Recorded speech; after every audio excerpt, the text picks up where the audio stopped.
యోహాను సువార్త 14వ అధ్యాయము 6వ వచనాన్ని మనం చదువుకుందాం. పరిశుద్ధ గ్రంథంలో నుంచి క్రొత్త నిబంధన యోహాను సువార్త 14వ అధ్యాయము 6వ వచనాన్ని మనం చదువుకుందాం.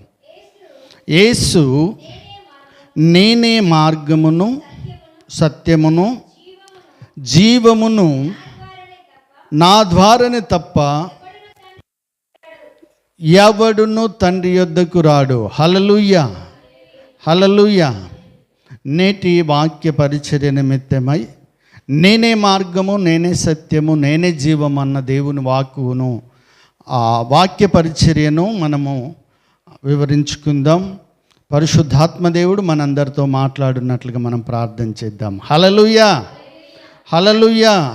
ఇక్కడ ఏమంటున్నాడనంటే, దేవాతి దేవుడు నేనే సత్యం, నేనే జీవం,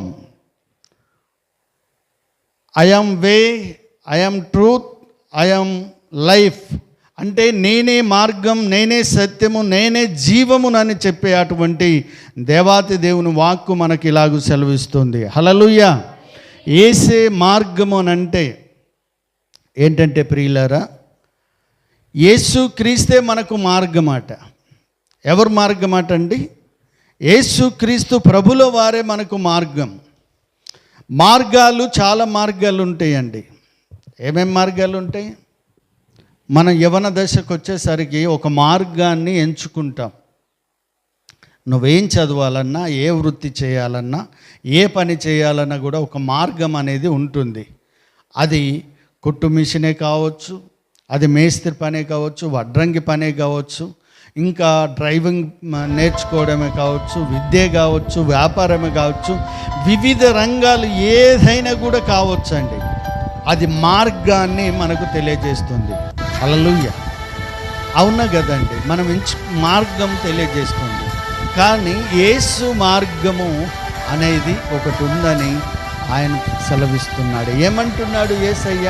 నేనే మార్గము, నేనే మార్గం అంటున్నాడు. ఆయన మార్గాలు ఏంటి అని అంటే, ఆయన వెళ్ళు మార్గాలు ఏంటి? ఆయన వెళ్ళే మార్గం ఏంటంటే, ఆ మార్గము సత్యమాట. ఏంటిదటండి? దేవుడు వెళ్ళే మార్గం సత్యమాట. మరి ఈ లోకస్తులు వెళ్ళేదేంటి? ప్రియులారా, మీరు ఎవరితోనన్నా కూడా స్నేహం చేయండి, కానీ చివరికి తెలిసేది ఏంటంటే వారిలో అబద్ధం ఉంది. ఏముందంటే అబద్ధం ఉంది, లోకం అబద్ధం ఉంది. ఒక అతను ఏం చేశాడటనంటే, బట్టలు కొనుక్కోవడానికి బట్టల షాప్కి వెళ్ళాడట. బట్టల షాప్కి వెళ్ళినప్పుడు ఆ బట్టల షాపుతో అంటున్నాడట, ఏంటంటే నాకు చిన్నగని గుడ్డ నాకు ఇవ్వండి అని చెప్తున్నాడు. అంతకుముందు తీసుకొచ్చి కుట్టించుకోవడానికి ఆ టైలర్ షాపుకు వెళ్ళినప్పుడు ఆ టైలర్ షాప్ అతను సెలవిచ్చిన మాట ఏంటంటే, ఇది ఒక్కసారి నీళ్ళల్లో వేసి ఉతికినట్టయితే ఇది పనికి రాకుండా పోతుంది అయ్యా అని చెప్పాడట. అందుకోసమే అక్కడ ఏమని సెలవిస్తున్నాడు అని అంటే, నాకు మంచి గుడ్డ ఇయ్యమని సెలవిస్తున్నాడు. పిల్లలు వినండి. అయితే వ్యాపారికి ఒక మార్గం తెలియజేసిన వ్యక్తి ఏం చేశాడు అని అంటే, తక్కువ ధరకు వచ్చిన దాన్ని తీసుకొని వచ్చేసి ప్రజలను మోసం చేయమని చెప్పాడు. ఏం చెప్పాడండి? అర్థమైందా? అర్థమైందా? ఒక వ్యాపారం, బట్టల వ్యాపారం చేసే వ్యక్తి, బట్టల వ్యాపారాన్ని ఎంచుకున్నటువంటి వ్యక్తితో ఏ రకంగా మనం లాభము పొందగలము అని చెప్తా ఉంటారు. ఒక కాంట్రాక్టర్, గవర్నమెంట్ అంటే ఒక కాంట్రాక్టర్ తన లాభము రావడానికి ప్రజలను కానీ, ఇంకా రోడ్డును కానీ, ఇంకా తను చేస్తున్నటువంటి పనుల్లో తను ఎంత మిగిలించుకోవాలని చూస్తున్నాడు అని, అది అందులో సత్యం లేదు. హల్లెలూయా.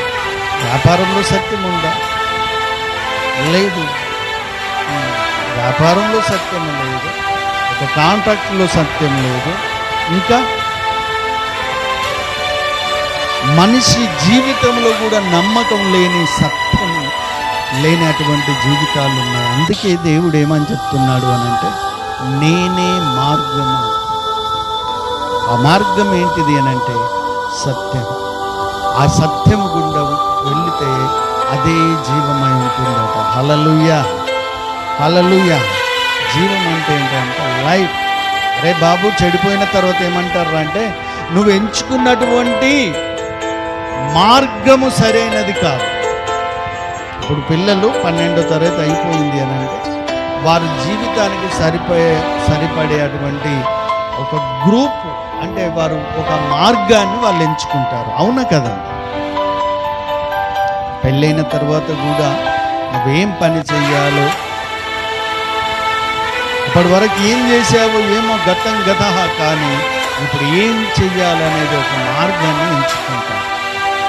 ఆ మార్గము ఏమై ఉంటుంది, ఆ మార్గంలో మనం వెళితే ఏమేం పనులు చేస్తాం, ఎలాంటి అక్రమాలు జరుగుతాయి, ఎలాంటి అసత్యాలు జరుగుతాయి, ఎలాంటి లోకము రీతిగా మనం నడుస్తున్నాం. లోకం రీతిగా అంటే మనుషుల రీతిగా, లోకానుసారం అని అంటే మనుషుల రీతిగా. మనుషులు ఏం చేస్తారట అంటే, మనుషులు అబద్ధం ఆడతారట, బొంకుతారట, ఇంకా సమస్తమైన చేస్తూ ఉంటారు. హల్లెలూయా. ఒకటనేది కాదు, మనిషి అంటేనే మనుష్య రీతిగా చేయడం అనేది అది తప్పు ఉంటుంది. కానీ దేవాంతి దేవుడు చెప్తున్నటువంటి మాట ఏంటంటే, మార్గమైనప్పుడు ఆయన సత్యంలోనికి నడిపిస్తాడట. సత్యం ఉంటుందట ఆయనలో. ఏముంటుందటండి? అందరం చెప్తాం, ఏముంటుందటండి? సత్యము. నాలో సత్యం ఉన్నదని మీలో ఎవరైనా చెప్పగలరా? మనం చెప్పండి, నాలో నిజం ఉందండి అని చెప్పగలము. ఒక పెళ్ళి నేను చాలా పెళ్ళిళ్ళు చేశాను. ఒక 7 పెళ్ళిళ్ళు దాకా చేశాను. చాలా అంటే పెళ్ళిళ్ళ పేరు అంటున్నాను కాదు. అవకాశం వచ్చినప్పుడు వెళ్ళినటువంటి సందర్భాలు. చివరికి వచ్చేసి నేను అదంతా కూడా పెళ్ళి అయిపోయేసరికి వాళ్ళ మధ్యలో వారిని ఇచ్చుకునేటప్పుడు చాలామంది చాలా అబద్ధాలు ఆడి ఏదో చేస్తుంటారు. చివరికి వచ్చేసి వైరుధ్యాలు,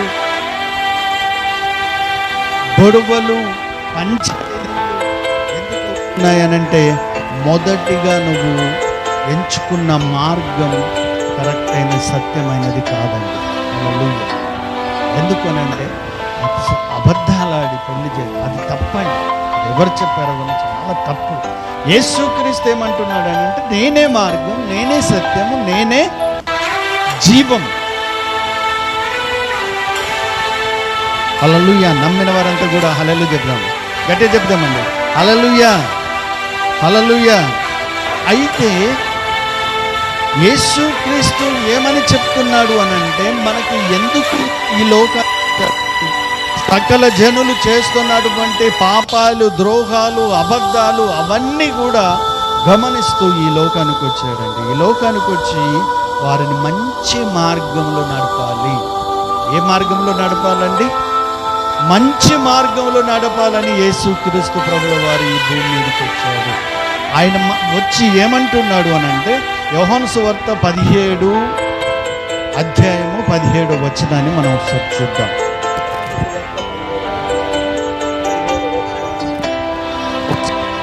చదువుదాం. సత్యమందు వారిని ప్రతిష్ఠ చేయము. హల్లెలూయా. అయితే యేసుక్రీస్తు ప్రభుల వారు చెప్పుచున్నటువంటి మాట ఏంటంటే, సత్యమునందు వారిని ప్రతిష్ఠత చేయమని చెప్తున్నాడు. హల్లెలూయా. మిమ్మల్ందరినీ ఏం చేయమంటున్నాడు దేవుడు అని అంటే, సత్యమునందు ప్రతిష్ఠత చేయాలట. ప్రతిష్ఠతనంటే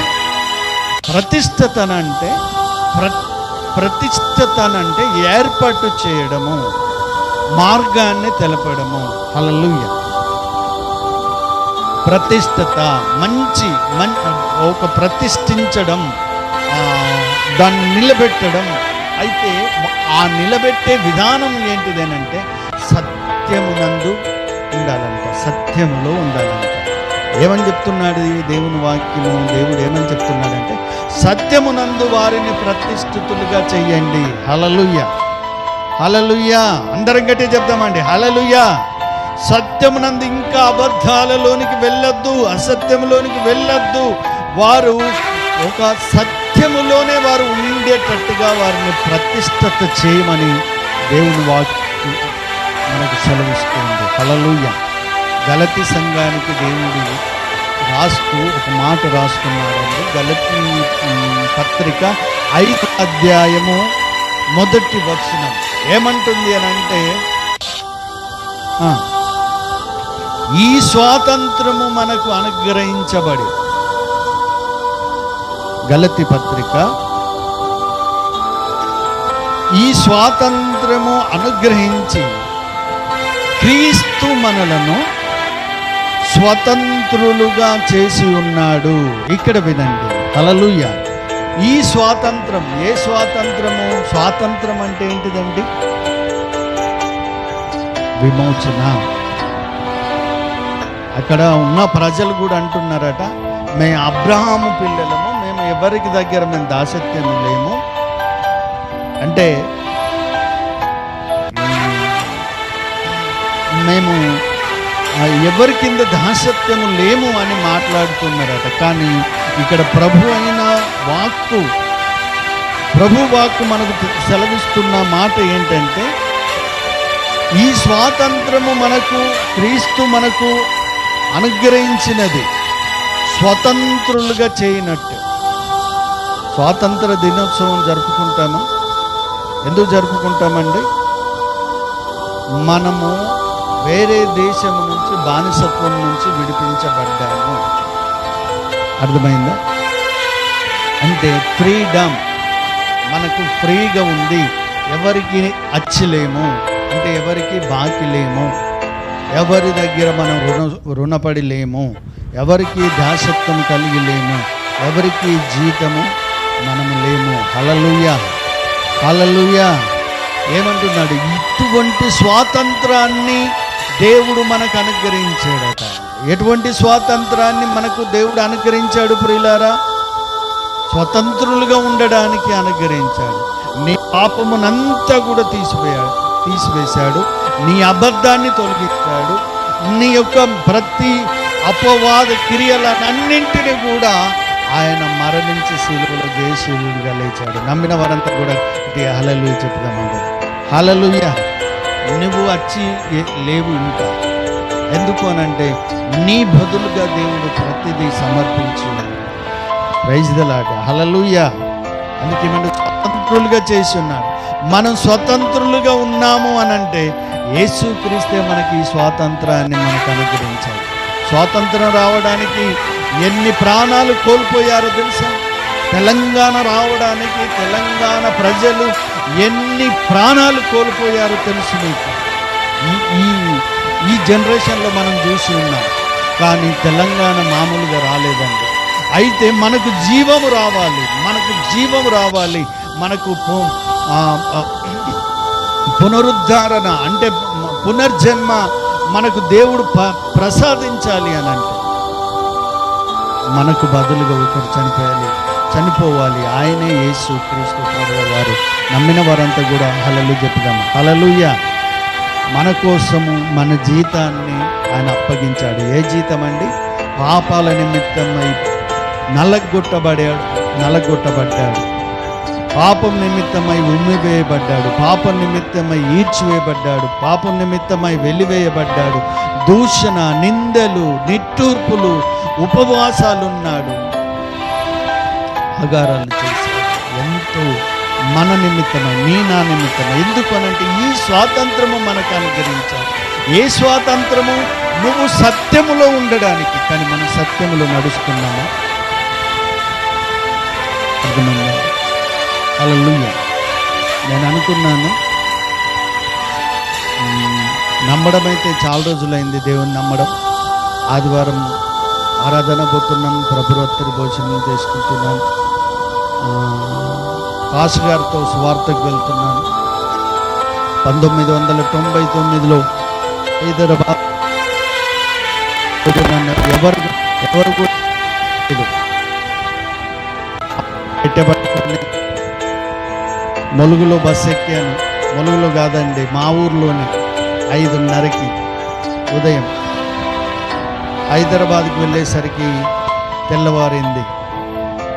అప్పటి వరకు ఎప్పుడో చిన్నప్పుడు వెళ్ళాను హైదరాబాద్, అది నక్సలైట్లతోని. మళ్ళీ అటు తర్వాత వచ్చి ఉప్పల్ బస్ స్టాండ్లో ఆ రోడ్ ఎలా దాటాలో కూడా తెలియదు, డివైడర్. వెళ్ళి బైబిల్ కాలేజీకి వెళ్ళినప్పుడు బైబిల్ కాలేజీని అంతా కూడా నేను చాలా పరిశుద్ధులుగా చూశానండి. కానీ నాకు అక్కడ కనబడింది ఏంటంటే,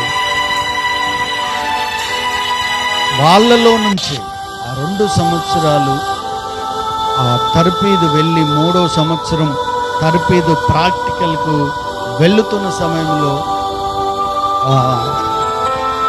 ఒక్కొక్కరి దగ్గర నుంచి నిజ క్రైస్తవులు ఇలా మాట్లాడతారా? అప్పటి వరకు నేను అనుకున్నాను క్రైస్తవులు అబద్ధం ఆడరు. మొత్తం ఫుల్ అంటే మూన్ ఉంటుంది కదా, దాన్ని ఏమంటారు, సంపూర్ణమైనటువంటి వెన్నెలుగా, సంపూర్ణమైనటువంటి పవిత్రులుగా నేను ఎంచాను. అప్పుడు చాలా అంటే చాలా ప్రజలు, నేను ఈ మధ్యలో తెలుసుకున్నది ఏంటంటే, నేనే సువార్తకు అడ్డుగా ఉన్నానేమో, సంఘానికి అడ్డుగా ఉన్నానేమో, నేనే దేవుని పేరు మోసం చేస్తున్నానేమో, అసత్యంలో ఉన్నానేమో అని అనుకుంటున్నాను. హల్లెలూయా, హల్లెలూయా. ఎందుకు అనంటే, సత్యములో మనం ప్రతిష్ఠించబడలేకపోయాము అనే ఆలోచన. ఎందుకు ప్రియులారనంటే, క్రైస్తవులైన మనలను ఈ లోకం ఏం చూస్తుంది తెలుసా? గుడికి వెళ్ళే వారిని ప్రతిదీ చూస్తుందండి. నిజముగా వారనేదాకా కూడా మనకు గుర్తుండదు. ఎందుకోనంటే, మనం అనుకుంటాం మామూలుగా మనం వెళ్ళాము కదా, చర్చికి వెళ్ళాము కదా, ఈరోజు ఆరాధించాము కదా, పాటలు పాడాము కదా, దిగాము కదా, వచ్చాము కదా, కానుకిచ్చాము కదా, ఇంకెన్నెన్నో మనం భక్తిగతంగా మనం మాట్లాడుకోవచ్చు. కానీ మన జీవితాన్ని స్టడీ చేసేవారు అన్యులు చాలామంది ఉన్నారు, చుట్టుపక్కల ఉన్నారు. ఏమంటున్నారని, మనలో ఏ అబద్ధం వచ్చినా వాళ్ళు చాలా బాధపడతారు. మనలో ఏ తప్పిదం ఉన్నా, ఏ ఒక్క పొరపాటు ఉన్నా వారు నిజానికి చాలా బాధపడుతూ ఉంటారు. నీకంటే నాకంటే ఎక్కువగా బాధపడుతుంటారు తెలుసు. మనం చేసే పని దగ్గర కానీ, ఉద్యోగం దగ్గర కానీ, అప్పు తెచ్చే దగ్గర కానీ, ఇచ్చే దగ్గర కానీ, మాట్లాడే దగ్గర కానీ మనం దాన్ని నిలుపుకోలేనప్పుడు ఏం చేస్తున్నామని అంటే, వారిని బాధ పెట్టిన వారంగా ఉంటాం. ఇది నేను చాలా ఆలోచించినప్పుడు నేను తెలుసుకున్నటువంటి మాట. హల్లెలూయా, హల్లెలూయా. అందుకే దేవుడు ఏమంటున్నాడు అని అంటే, వీరిని సత్యమునందు ప్రతిష్ఠించాలంటున్నాడు. దేనిలో ప్రతిష్ఠించాలట? మనలను సత్యములో ప్రతిష్ఠించాలి. సత్యమునందు ప్రతిష్ఠించాలని, ఈ సత్యమునందు ప్రతిష్ఠించడానికి ఈ స్వాతంత్రము యేసు క్రీస్తే మనకు అనుగ్రహించాడని చెప్తుంది దేవుని వాక్యం. హల్లెలూయా, హల్లెలూయా. అందుకే ఒక మాట, సత్యమునందు ప్రతిష్ఠించడానికి దేవాతి దేవుడు చేసినటువంటి గొప్ప క్రియ, గొప్ప సంఘటన ఏంటంటే, యోహాను సువార్త 4వ అధ్యాయము మొదటి నుంచి మనం ఒకసారి చూద్దామండి. యోహాను సువార్త 4వ అధ్యాయము మొదటి నుంచి చూద్దాం. అక్కడ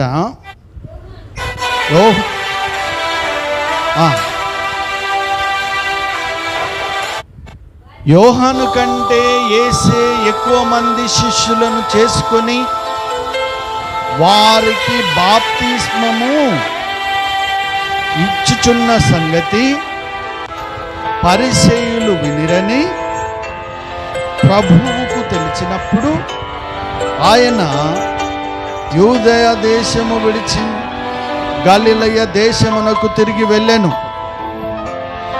అయినను యేసే బాప్తీసం ఇయ్యలేదు గాని ఆయన శిష్యులు ఇచ్చుచుండిరి. హల్లెలూయా. అయితే పరిసయ్యులు శాస్త్రులు అనే మాట మనం విన్నాం గత వారంలో. పరిసయ్యులు సద్దుకయ్యలు శాస్త్రులు అనే మాటను వారు ఏ రకంగా ఉంటారో అన్న విషయము మీకు తెలిసి ఉన్నది. కనుక ఏంటంటే వారికి తెలిసినప్పుడు యేసుక్రీస్తు అయితే బాప్తిస్మం ఇయ్యట్లేదట, కానీ యేసుక్రీస్తు శిష్యులు బాప్తిస్మం ఇస్తున్నారట. ఎవరిస్తున్నారటండి?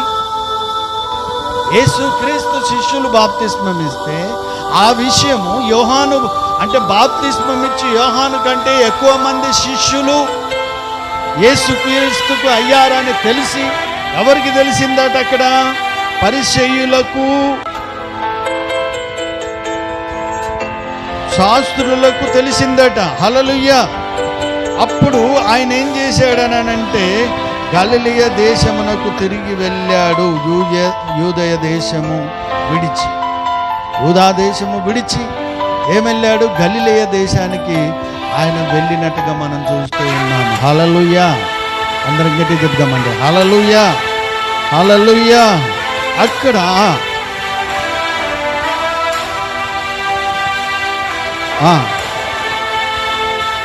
ఆయన శిష్యులు ఇచ్చుచుండిరి. ఆయన సమరయ మార్గమున వెళ్ళవలసి వచ్చెను గనుక యాకోబు తన కుమారుడైన యోసేపుకిచ్చిన భూమి దగ్గరనున్న సమరయ సుకార ఒక ఊరికి చెప్పెను. హల్లెలూయా. వచ్చెను. Praise the Lord. అందరం గట్టిగా చెప్తామండి హల్లెలూయా. ఇంకా గట్టిగా చెప్తాం హల్లెలూయా. మనం అందరం ఏమంటాం? సమరయ స్త్రీ అంటాం కదా. కానీ ఇక్కడ ఏమనుందని సుకారను ఒక ఊరికి వచ్చాను. సమరయ దేశం గుండా, అదొక దేశం. మనం బయటికి వెళ్ళినట్టయితే ఏమని చెప్తామండి? ఇప్పుడు కాకినాడకి వెళ్తే వరంగల్ అని చెప్తాం. మొలగంటే అర్థం కాదు కదా. అదే కర్ణాటక పోతే ఏమని చెప్తాం? తెలంగాణ అని చెప్తాం. ఇక కువైట్ పోతే ఏమని చెప్తాం? ఇండియా అని చెప్తాం. హల్లెలూయా. అదే రీతిగా మనం బైబిల్ అర్థం కావడానికి సమరయ స్త్రీ అని ఇక్కడ మనకి. కానీ అక్కడ అసలైన పేరేంటంటే సుకారను ఊరు. ఆ ఊరికి యేసుక్రీస్తు వెళ్ళాలని వెళ్ళలేదు. సమరయ పట్టణం గురించి చాలా చరిత్ర ఉంది. ఆ మాటకు వస్తే దాన్ని తర్వాత మనం వెళ్ళున్నప్పుడు నేర్చుకుందాం పోతూ ఉంటే. కానీ ఆ సమరయ గుండా యేసుక్రీస్తు వెళ్ళవలసి వచ్చెను. ఎందుకు వెళ్తున్నాడు అని అంటే అక్కడ పరిసయ్యులకు శాస్త్రులకు అక్కడ విషయం తెలిసింది. బాప్తిస్మం ఇచ్చాడు, శిష్యులను తయారు చేస్తున్నాడు. హల్లెలూయా. Praise the Lord. హల్లెలూయా.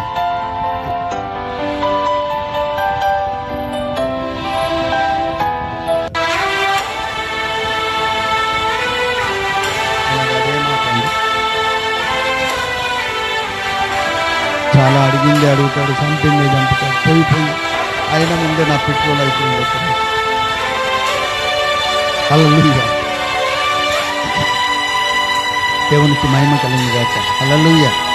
అందుకే ఆయన పారిపోయాడు. అక్కడ యాకోబు బావి ఉండెను గనుక యేసు ప్రయాణం వలన అలిసి ఉన్న రీతినే ఆ బావి యొద్ద కూర్చున్నాడు. అలిసిపోయాడంటే ఎందుకనంటే వారికి భయపడ్డాడు, పరుగు తీసుకున్నాడు. నేను పూర్తిగా ఆ సందర్భానికి మనం వెళ్ళినట్టయితే పరిసయ్యులు శాస్త్రులకు భయపడి పారిపోతున్నాడు. అక్కడ అర్థమైందా? చాలామంది చెప్తున్నటువంటి అనుభవాలు చెప్తున్నటువంటి సేవకులు చెప్తున్న మాట ఏంటంటే ఆయన ఎక్కడ కూడా వాద్యం ఆడడానికి నిలబడకుండా ఆయన పారిపోయాడని చెప్తుంది. ఈ వచనములో కూడా నాకు అదే తోస్తుందండి. అక్కడ నుంచి ఆయన పారిపోతూ ఉన్నాడు. నడుస్తూ అలిసిపోయాడు. అలిసిపోయినందున అలిసి ఉన్న రీతిని ఆ బావి వద్ద కూర్చుండెను. అప్పటికి ఇంచుమించు 12 గంటలాయను. ఎన్ని గంటలైందండి? 12 గంటలు. మిట్ట మధ్యాహ్నమైంది. మిట్ట మధ్యాహ్నమైనప్పుడు ఆయన శిష్యులు ఏం చేశారటంటే, ఊరిలోనికి వెళ్ళి ఏమైనా కూడా కొనుక్కొద్దాము, తిందామని వాళ్ళు వెళ్ళారట. అప్పుడు యేసుక్రీస్తు ఒక్కడే ఆ బావి యొద్ద కూర్చున్నాడట. ఏ బావి అట అండి? అది యాకోబు బావి. అందరికీ చెప్పాలమ్మా, ఏ బావి? యాకోబు బావి. యాకోబు బావి దగ్గర కూర్చున్నప్పుడు అక్కడికి ఒక స్త్రీ వచ్చింది. ఎవరు వచ్చారు? ఒక స్త్రీ, ఆ సమరయ స్త్రీ ఒకత నీళ్లు చేదుకొనుటకు అక్కడికి రాగా, ఎక్కడి నుంచి వచ్చిందండి? ఆమె సమరయ నుంచి సుకార్ అనే ప్రదేశంలోకి వచ్చేసింది. మధ్యాహ్నం 12 గంటలకి ఆమె నీళ్ళకు వచ్చేసింది. అయితే అప్పుడు అక్కడికి రాగా యేసు, నాకు దాహమునకుమ్మని ఆమెను అడిగాను. మనం చాలాసార్లు ఈ వాక్యం వింటాం. సమరయ స్త్రీ నీళ్ళు అడిగాడని వింటున్నాము, కానీ ఈసారి మనం నేర్చుకోవలసిన పాఠము ఇందులో చాలా అర్థవంతమై ఉన్నదండి. హల్లెలూయా.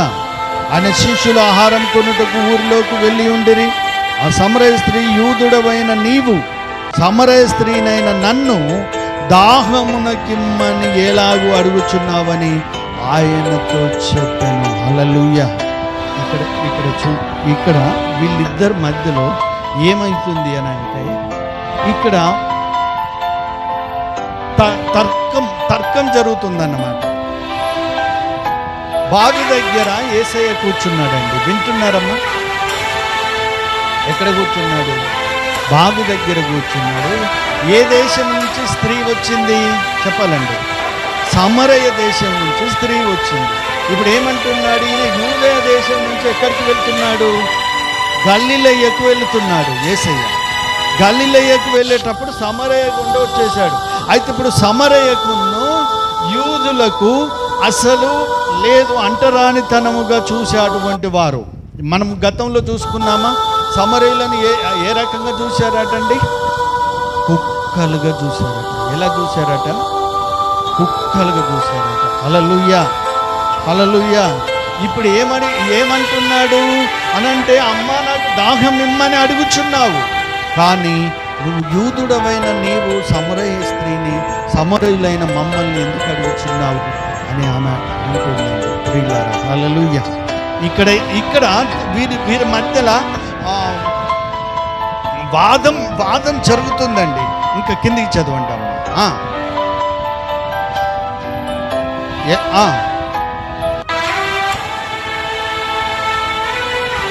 అయితే ఆ సమరయ స్త్రీ, యూదుడవైన నీవు అని అడగగానే అందుకు యేసు ఏమంటున్నాడంటే, నీవు దేవుని వరమును నాకు దాహమునకిమ్మని నిన్ను అడుగుచున్నవాడెవడు? అదియు ఎరిగి ఉంటే నీవు ఆయనను అడుగుదువు. హల్లెలూయా, హల్లెలూయా. ఇక్కడ ఏమంటున్నాడు అని అంటే, ఇక్కడ చాలా చక్కగా మీరు ఆలకించండి. ఇక్కడ చూడండి, దేవుని వరమును నాకు దాహముని ఇమ్మని, దేవుని వరమాట ఆయనకైనా ప్రత్యక్షపరుచుకుంటున్నాడు. ఏమంటున్నాడండి? ఆయనకైన ప్రత్యక్షపరుచుకుంటున్నాడు. ఇంకా కిందికి వచ్చినట్లయితే యోహాను సువార్త 17వ అధ్యాయము 17 నుంచి ఒకసారి చూద్దాం. ఆయన ఏమంటున్నాడనంటే, నన్ను నేను ప్రతిష్ఠిత చేసుకుంటున్నాను అంటున్నాడు. 17 నుంచి చదవండి.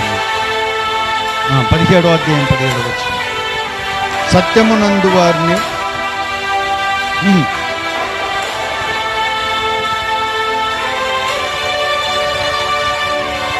నీ వాక్యమే సత్యము, నీవు నన్ను లోకమునకు పంపిన ప్రకారము నీ లోకమునకు పంపితిని, వారిని లోకమునందు సత్యమునందు ప్రతిష్ఠిత చేయనట్టును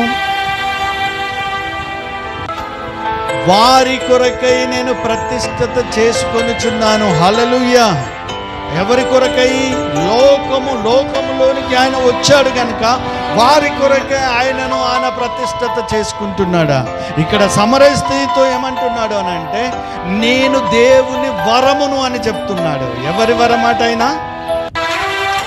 మరియకు ఏమని చెప్పాడండి? పరిశుద్ధాత్మ వలన నీకు గర్భము ధరించి ఉన్నది. నేను ఎవరినో నీకు తెలుసా? నేను దేవుని వరం. అసలు నిన్ను నీళ్లు అడగడానికి నేను అనుకుంటున్నాను నిజంగా బాగా సీరియస్గా నడుస్తుంది అనుకుంటాను. అక్కడ జరుగుతున్నటువంటిది బాగా సీరియస్గా నడుస్తుందట.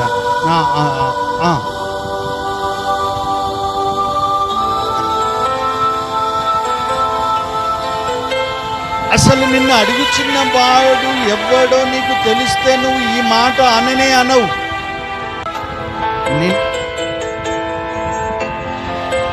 అసలు నీకు ముందుగా ఆయన ఎవరో నిన్ను దాహనమునకు అడుగుచున్నాడు.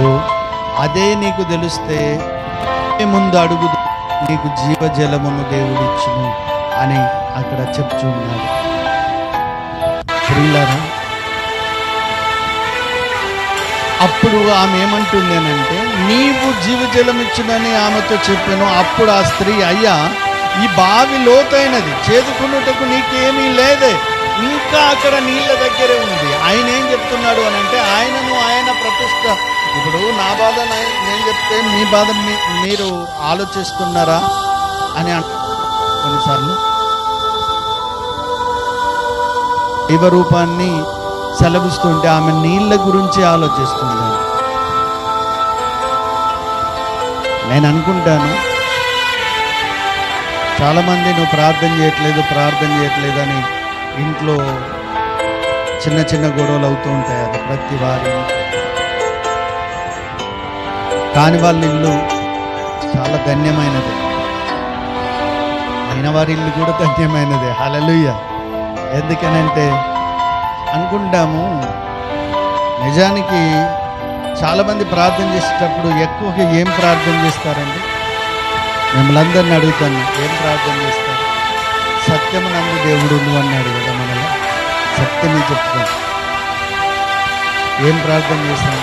99-80% అనుకుంటాం, నేను బాగుండాలి, నా భర్త బాగుండాలి, పొలం బాగుండాలి, ఉద్యోగం బాగుండాలి, నాకు డబ్బులు కావాలి, పిల్లలకు ఉద్యోగం కావాలి. ఈ ప్రార్థనే కదా. ఇంతకంటే ఎక్కువ ప్రార్థన ఏమన్నా ఉందా? ఏం లేదు. అదే రీతిగా ఈ సమరయ స్త్రీ కూడా ఏంటంటే, ఆమె నీళ్ళ గురించే బాధపడుతుంది. నీరు గురించి నువ్వు చేదుకునేటట్టు ఏమి లేదు కదా అంటున్నది. కానీ ఇక్కడ ఏమంటున్నాడు? ఏం లేదు, ఈ బావి నీళ్లు తాగి మాకిచ్చిన మన తండ్రి అయిన యాకోబు కంటే నీవు గొప్పవాడవా అని ఆయనను అడిగాను. యాకోబు తాగి తన పిల్లలు తాగి మాకిచ్చి వెళ్ళాడు, ఆయన కంటే నువ్వు గొప్పవాడివి అంటుంది. అందుకు యేసు, ఈ నీళ్లు త్రాగు ప్రతివాడు మరలా దప్పిగొనును, నేనిచ్చు నీళ్లు తాగువాడెప్పుడు నువ్వు దప్పిగొనడు. నేను వానికిచ్చు నీళ్లు నిత్య జీవనకై వానిలో ఊరేడి నీటి బుగ్గగా ఉండనని ఆమెతో చెప్పాను. ఆ స్త్రీ ఆయనను చూసి, అయ్యా నేను దప్పి కొనుకుంటున్నట్లు, చేదుకున్నటకింత దూరము రాకుంటున్నట్లు ఆ నీళ్లు నాకు దయచేయమని అడగగా, యేసు నీవు వెళ్ళి నీ పెనిమిటిని పిలుచుకొని ఇక్కడికి రమ్మని ఆమెతో చెప్పాను. ఆ స్త్రీని, నాకు పెనిమిటి లేడనగా యేసు ఆమెతో, నాకు పెనిమిటి లేడని నువ్వు చెప్పిన మాట సరియే, నీకు 5 పెనిమిట్లుండిరి, ఇప్పుడు ఉన్నవాడు నీ పెనిమిటి కాడు. హల్లెలూయా, హల్లెలూయా. ఇక్కడ ఏమైపోయిందనంటే, వీళ్ళ మధ్యలో వెళ్ళిపోయి ఏం చెప్తున్నాడు అనంటే, తన రహస్య జీవితములను చెప్తున్నాడు. మనకి నీళ్ళు ఇవ్వయ్యా అని అంటే, నీకు తాడు లేదయ్యా. యాకోబు తన పశువులకు, తన పిల్లలకు, వాళ్ళందరికీ ఇచ్చి ఉన్నాడు. ఇది నీవిచ్చే నీళ్ళు అంత గొప్పయా అని అడుగుతున్నాడు. అవును అని అంటే, ఆ నీళ్లు నాకు కావాలి అని తను అడిగినప్పుడు ఏమంటున్నాడనంటే, అయితే నీ భర్తను తీసుకురాపు. ఏమంటున్నాడనంటే, నీ భర్తను తీసుకురాపు అంటే, నాకు పెనిమిటి లేడని అక్కడ అబద్ధం ఆడుతుంది. ఆమె సత్యములో ఉందా? సత్యములో ఉందా? అసత్యములో ఉంది. అయితే అసత్యములో ఉన్న సంగతిని సత్యమైన బహిర్గతంగా మాట్లాడుతున్నటువంటి దేవాది దేవుడు ఏమంటున్నాడనంటే, నీకు 5 పెనిమిట్లు ఉన్నారు. ఎందరున్నారండి? నేను అనుకుంటాను ఈ రోజులలో నువ్వు ఒక కులత అంటే ఏమంటారు, నువ్వు ఒక్కరితోని సంసారం చేయవు, నువ్వు వాళ్ళతో పోయావు వీళ్ళతో పోయావు అని అంటే నిజంగా ఊరుకుంటుందా అండి? మన భాషలో అర్థం చేసుకుంటాం. పెంచుమని నిలువున నిలబెట్టి పంచాయతీ పెట్టి, అర్థమైందా? అలాంటి వాళ్ళ జోలికి పోను. ఎందుకనంటే డబ్బు కొదువు ఉండదు, మనుషులు కొదువు ఉండరు, బలం కొదువు వాళ్ళకి. హల్లెలూయా. రాత్రి మంట కలిపేస్తారు. అక్కడ ఎంత పెద్ద మాట అంటే, నిజానికి యేసుక్రీస్తు అన్న మాట ఏంటంటే, నీకు 5 భర్తలు ఉన్నారు, నువ్వు 5 ఉన్నావు. నాకు ఈ మాట నేను బాగా ఆలోచిస్తున్నప్పుడు, నిజానికి ఊర్లల్లో తిట్టుకుంటారు, నువ్వు అక్కడ వాళ్ళతో పోయినావు వీళ్ళతో పోయినావు. నిజానికి ఆ తిట్టుకునుడు గుర్తుకొస్తే అక్కడ ఎంత యుద్ధం జరిగేదో అనిపిస్తుంది. కానీ అది మాట్లాడేది దేవుని వరమై ఉన్న యేసుక్రీస్తు. హల్లెలూయా, హల్లెలూయా. అక్కడ అద్భుతమైన క్రియ జరిగింది. దేవుని వాక్యం వింటున్న నీవు, నేను, మనము, ఈ స్వరము వింటున్న ప్రతి జనము ఆలోచించవలసిన విషయం ఏంటంటే, నీ జీవితమును ఆ యేసయ్య ఎరిగి ఉన్నాడు. హల్లెలూయా. నువ్వు ఏ అసత్యములో ఉన్నా, అయ్యా నువ్వు ప్రవక్తవని అనుకుంటున్నాను. ప్రవక్తలంటే ఆనాటి దినాలు చాలా గొప్పవారు. ఈరోజు ప్రతిష్టత చేయబడ్డవారు, ఒక పూజారి, ఒక పాస్టర్ గారు వస్తే ప్రజలు ఏ రకంగా, ఎంత శ్రేష్టంగా, ఎంత భక్తిగా, ఎంత గౌరవప్రదంగా చూస్తారో, అక్కడ ప్రవక్తకి ఇస్తున్నటువంటి పలుకుబడి అదనమాట. హల్లెలూయా. ఎందుకు ప్రియులారా నేను ఈ రకంగా చెప్తున్నాను అంటే, ఆమె నిన్ను ప్రవక్తగా అంటుంది, కానీ ఏమంటున్నాడు అని అంటే, ఆయన ఆ మాట ఒకసారి చదువు గ్రహించుచున్నాను. అయితే ఇప్పుడు ఏమంటుంది, పితరులు నన్ను ఆరాధించారు, ఇప్పుడు ప్రవక్తలు అని అంటే ఆరాధన చెయ్యాలి. హల్లెలూయా, ప్రైజ్ ది లార్డ్. హల్లెలూయా, ఆరాధన చేయాలి. ఏలియా ఒక ప్రవక్త, విగ్రహారాధనలతో ఆయన పోటీగా నిలబడ్డాడు. దేవుణ్ణి ఆరాధించేవారుగా ప్రజలందరినీ మలుపు తిప్పాడు. ఇప్పుడు ఆరాధన. ఈయన కిందికి వచ్చేసిన తర్వాత చివరికి ఏమంటున్నాడంటే 24వ వచనంలో, దేవుడు ఆత్మ గనుక ఆయనను ఆరాధించు వారు ఆత్మతోనూ సత్యముతోనూ ఆరాధింపవాలి. ఆత్మ అంటే మనం నేర్చుకున్నాం, కేవలం ఒక మనిషికే ఉంటుంది. సర్వ శరీరాలలో ఒక మనిషికే ఉంటుంది. మనం నేర్చుకున్నామా? నేర్చుకోలేదా? హల్లెలూయా. ఆత్మ సంబంధమైనటువంటిది ఏంటిదంటే సత్యముతో ఆయనను ఆరాధించాలంట. ఇప్పుడు ఈమెతో ఏమంటున్నాడు అనంటే, నీ 5 భర్తలను నువ్వు పక్కన పెట్టాలి, నువ్వు సత్యమునందు నువ్వు ప్రతిష్ఠించబడాలి. హల్లెలూయా. ఏమంటున్నాడంటే, ఇప్పుడు ఖచ్చితంగా చెప్తున్నాడు, నువ్వు సత్యముతో ఆరాధించాలి. నీకు 5 పెనిమిట్లు ఉన్నారు, వారినందరినీ కూడా నువ్వు పక్కన పెట్టేసి, నా జీవితంలో, మన జీవితంలో ఎన్ని అసత్యాల మధ్యలో ఉన్నామో అర్థమైందా? ఎవరన్నా నిలబెట్టి తిట్టేదాకా కూడా మనకు తెలియదండి. మన తప్పులేంటో మనకు తెలియదు, మన మన మన యొక్క అడుగులేంటో మనకు తెలియదు. వారు అన్నప్పుడే తెలుస్తుంది. యేసు క్రీస్తు ఎప్పుడైతే చూడని వాడు యూదుడై ఉండి కూడా ఒక సమరయ దేశంలో జరిగినటువంటి సంఘటన ఆమెకు కళ్ళగట్టినట్టుగా చెప్తున్నాడు. సత్యములో ఉండుమని అంటున్నాడు. హల్లెలూయా. అయితే దేవుని యొక్క మాట నీవు అడిగినట్టు, నేను అడిగినట్టయితే ఆయన సత్యములో ఉండి నువ్వు ఆరాధించు, సత్యమునందు నువ్వు ఉండుమంటున్నాడు. సత్యములో నేను వారిని ప్రతిష్ఠించుటకు నేను వచ్చానని అంటున్నాడు. యెషయా ప్రవక్త రాసినటువంటి యెషయా గ్రంథము 58వ అధ్యాయము 9వ వచనములో ఒక మాట ఉంది. నీవు పిలువగా యెహోవా ఉత్తరం ఇచ్చును. అప్పుడు నీవు పిలువగా యెహోవా ఉత్తరం ఇచ్చును. మనము పిలువగా ఎవరు ఉత్తరం ఇస్తారట? చెప్పండి అమ్మా, ఎవరు ఉత్తరం ఇస్తారట? దేవుడు ఉత్తరం ఇస్తాడట. నువ్వు పిలవాలి. నువ్వు ఏ అసత్యములో ఉన్నావో, ఏ బాధలో ఉన్నావో, ఏ ఇరుకులో ఉన్నావో, ఇబ్బందుల్లో ఉన్నావో, నువ్వు దేవునిని నువ్వు పిలువగా నీకు ఉత్తరం ఇస్తాడు. మనం పిలవాలి. దేవా, అబ్బా, నా తండ్రి అని మనం ఆయనను పిలవాలి. పిలవకుండా ఇది జరగదండి. హల్లెలూయా, హల్లెలూయా. ఎప్పుడైతే నువ్వు పిలుస్తావో నీ జీవితము సత్యములోనికి వెళ్ళిపోతుందని దేవుని వాక్యం మనకు చూపిస్తుంది. మనం పిలవట్లేదు, మన జీవితంలోనికి మనం పిలవట్లేదు. అర్థమైందా? మనం దాచుకుంటున్నాం. పైకి దాచుకొని ఏం చేస్తున్నామనంటే ఒక మంచివారుగా, ఒక పవిత్రులుగా, ఒక మంచివారుగా మనం మెసులుతూ ఉన్నాం. కానీ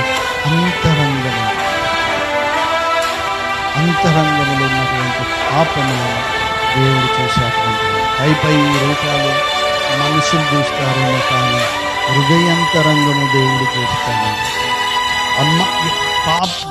ఇక్కడ రహస్యమందున్న పాపములు కూడా ఆయనకు తేట తెల్లగా కనబడ్డాయని వాక్యం ఇక్కడ సమరయ స్త్రీతో దేవుడు చెప్పినటువంటి మాట. సుకారాని ఊరిలో ఆయన చెప్తున్నటువంటి మాట ఏమంటే, ఆయన దేవుని వరమునై ఉన్నానని చెప్తున్నాడు. నేను దేవుని వరమును, నేను నీకు జీవజలమునిస్తాను, అంటే జీవమునిస్తాను. అది తాగితే గనుక నువ్వు చనిపోవు. అదేంటిది? జీవజలము అనగా ఆయన రక్తము. ఆయన ఏమంటున్నాడు? నాలో ఉండండి, నాలో ఉండి ఫలించండి అంటున్నాడు. నన్ను చూసిన వాడు దేవునిని చూసినట్టే అంటున్నాడు. ఆయన ఏమంటున్నాడు అని అంటే, నన్ను ఎరిగిన వాడు నా తండ్రిని ఎరిగినట్టే అంటున్నాడు. అందుకోసం ఆయన ఏమంటున్నాడు అంటే, నా శరీరం తిను, నా రక్తము తాగు, నా గిన్నెలో పాలు పంచుకుంటున్నాడు. హల్లెలూయా, హల్లెలూయా. అయితే అప్పుడు అలాగ చేసినప్పుడు యెషయా ప్రవక్త 58వ అధ్యాయం 11వ వచనంలో ఏమంటుంది అంటే, నీవు 11వ వచనం, యెహోవా క్షామకాలమున ఆయన నిన్ను తృప్తిపరిచి, క్షామకాలం అని అంటే కష్టకాలమున, శ్రమల కాలమున యెహోవా నిన్ను తృప్తిపరుస్తాడంట. దేవుడు మనలను తృప్తిపరుస్తాడంట. నమ్మిన వారంతా కూడా హల్లెలూయా చెప్తాం. హల్లెలూయా, హల్లెలూయా. క్షామకాలమున దేవుడు నిన్ను తృప్తిపరిచే దేవుడై ఉంటున్నాడు, ఆదరించే దేవుడై ఉంటున్నాడు, కాపాడువాడై ఉంటున్నాడు. ఇంకా చదవండి. నిన్ను తృప్తిపరిచి నీ ఎముకలను బలపరచును. అంటే నీకు ఎటువంటి వ్యాధి ఉన్నా, బాధ ఉన్నా, ఎముకలున్నా, మోకాళ్ళ నొప్పి ఉన్నా, నడు నొప్పి ఉన్నా, గుండె నొప్పి ఉన్నా, శరీర వ్యాధి ఏదైనా కూడా దేవుడు తొలగిస్తాడు. నమ్మిన వారంతా కూడా గట్టిగా హల్లెలూయా చెప్తాము. హల్లెలూయా, హల్లెలూయా. క్షామకాలమున నీకు దేవుడు తోడై ఉంటున్నాడు, నీ ఎముకలకు సత్తువ ఇస్తున్నాడు. నీవు నీరు కట్టిన తోటలాగా ఎప్పుడు నువ్వు ఉబుకుచూ ఉండును. నీరు కట్టిన తోట ఎలా ఉంటుందంటే పచ్చగా ఉంటుంది, ఉబుకుచూ ఉంటుంది, నిగనిగలా ఉంటుంది, ఆశ్చర్యకరంగా ఉంటుంది. నీటి ఊట వలె నువ్వు ఉంటావట. హల్లెలూయా. నిన్నెవరు నాశనం చేయాలన్నా, నీళ్ళని ఎత్తిపోతూ ఉంటే అవుతుంది ఊట, అది వస్తూనే ఉంటుంది. కానీ నిన్నెవ్వరు పాడైపోవాలి, నిన్నెవరు నాశనం చేయాలన్నా కూడా మరలా జీవిస్తూ ఉంటారు. దేవుని మాటలు అండి ఇవి. హల్లెలూయా. నమ్మిన వారంతా కూడా మోకరించి ప్రార్థన చేసుకుని సత్యమునందు ప్రతిష్ఠిస్తానన్న దేవాతి దేవుడు, ఆయనను పిలువగానే మనతో ఉంటానన్న దేవాతి దేవుడు నీకు నాకు సమీపముగా ఉన్నాడు. నీ మొరను నా మొరను దేవుడు విననై ఉంటున్నాడు. దేవుని వరమై ఉన్నటువంటి దేవాతి దేవుడు ఆత్మతో సత్యముతో ఆయనను ఆరాధించమంటున్నాడు. సత్యమునందు వారిని ప్రతిష్ఠించుటకే నన్ను నేను ప్రతిష్ఠించుకొని అంటున్నాడు. ఆయన ఏమంటున్నాడంటే, నేనే మార్గమును, నేనే సత్యమును, నేను జీవమును అంటున్నాడు. ఆయన మార్గంలో మనం వెళ్ళువారమంతా కూడా సత్యమంటున్నాడు. అయ్యో నీకు శ్రమ వచ్చును అని అనుకుంటున్నావా? కానీ దేవుని వాక్యం ఏం చెప్తుందంటే, క్షామ కాలమున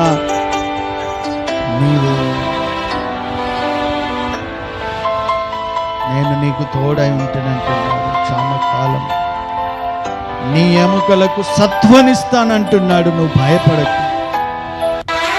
నీ ఎముకలకు సత్వనిస్తానంటున్నాడు. నువ్వు భయపడకు. ఆయన నీకు ఇంకా నీరు కట్టు తోట వలె నిన్ను ఉంచుతానంటున్నాడు. భయపడకండి. హల్లెలూయా, హల్లెలూయా, హల్లెలూయా. అందరం ప్రార్థించు.